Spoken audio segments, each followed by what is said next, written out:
11,80,000 सैनिक, 6,10,000 एक्टिव सैनिक और 3,50,000 सैन्य बलों के साथ ईरान जंग में कूद पड़ा है। ईरान के हमलों के बाद इजराइल बुरी तरह थर्राया हुआ है। ईरान की मिसाइलों की ताकत है कि इजराइल में अब तक 20 लोगों की मौत हो चुकी है और 200 से ज्यादा लोग अपनी आखिरी सांसें गिन रहे हैं। अब तक ईरान कभी खुलकर सामने नहीं आया था, लेकिन अब ईरान खुलकर पूरी ताकत से धमाके कर रहा है। तो आखिर ईरान के पास इतनी ताकत कहां से आ रही है? ईरान की सेना की शक्ति कितनी है? ईरान के पास ऐसे कौन से हथियार हैं जिनका सामना अब इजराइल भी नहीं कर पा रहा? अमेरिका की धमकियों के बावजूद ईरान ने इजराइल को दहला रखा है। तो चलिए आपको बताते हैं कि ईरान की सैन्य शक्ति कितनी है।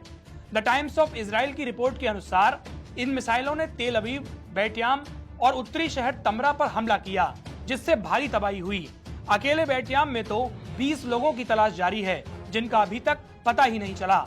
दरअसल ईरान मध्य पूर्व में एक प्रमुख सैन्य शक्ति है, जिसकी सेना, नौसेना और वायुसेना में अनुमानित 5,34,000 सक्रिय कर्मी हैं।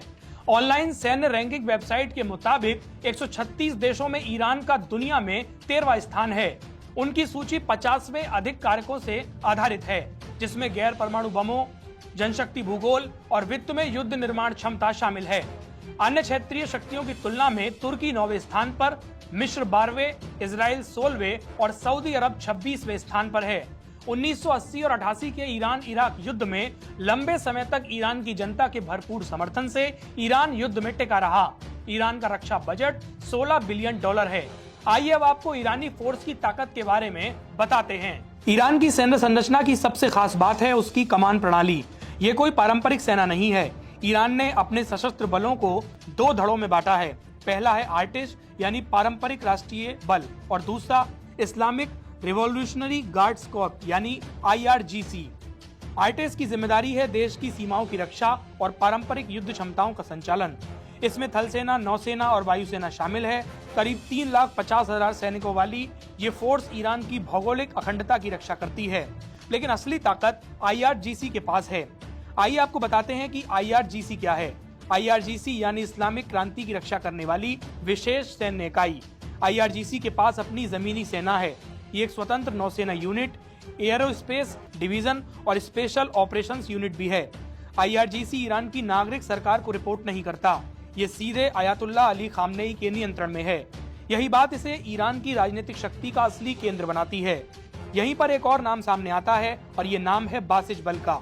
बासिज बल यानी कि IRGC के अधीन एक अर्धसैनिक स्वयंसेवी संगठन।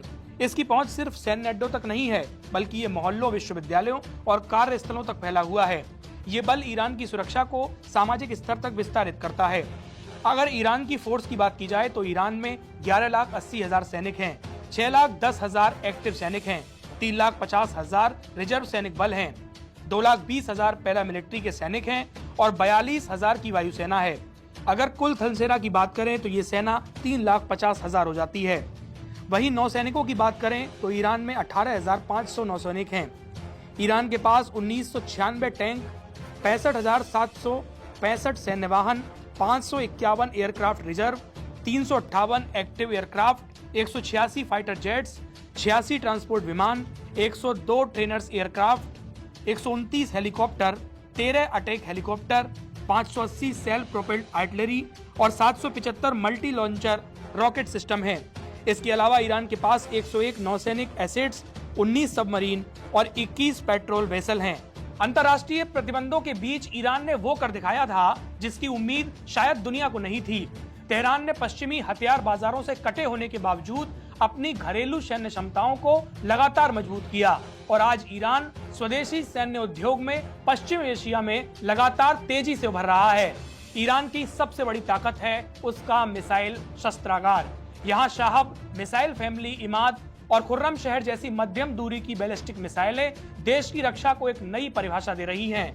रेंज, क्षमता और सटीकता ईरानी मिसाइलों ने क्षेत्र में एक नए सामरिक संतुलन को तैयार किया है। लेकिन इस तस्वीर का दूसरा पहलू भी है। ईरान की वायुसेना उसकी सैन्य संरचना की सबसे कमजोर कड़ी बनी हुई है। ईरानी एयरफोर्स आज भी मुख्य रूप से 1970 के दशक के विमानों पर निर्भर है, जैसे कि F4 Phantom, F5 tiger, F14 Tomcat और कुछ सोवियत युग के MiG-19 पुराने एयरफ्रेम। सीमित रखाव और स्पेयर पार्ट्स की कमी की वजह से ये लगातार ईरान की शक्ति को कमजोर कर रहे हैं। लेकिन अब देखना होगा कि इस जंग में किसकी जीत होगी और ईरान कब तक अपनी सैन्य शक्ति को बढ़ा पाएगा।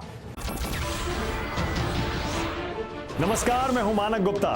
अगर आपको हमारा ये वीडियो पसंद आया हो तो इसे लाइक और शेयर जरूर करें और हाँ, हमें सब्सक्राइब और फॉलो करना ना भूलें ताकि आप देश और दुनिया की कोई खबर मिस ना करें। तो जुड़े रहिए हमारे साथ और देखते रहिए न्यूज़ 24।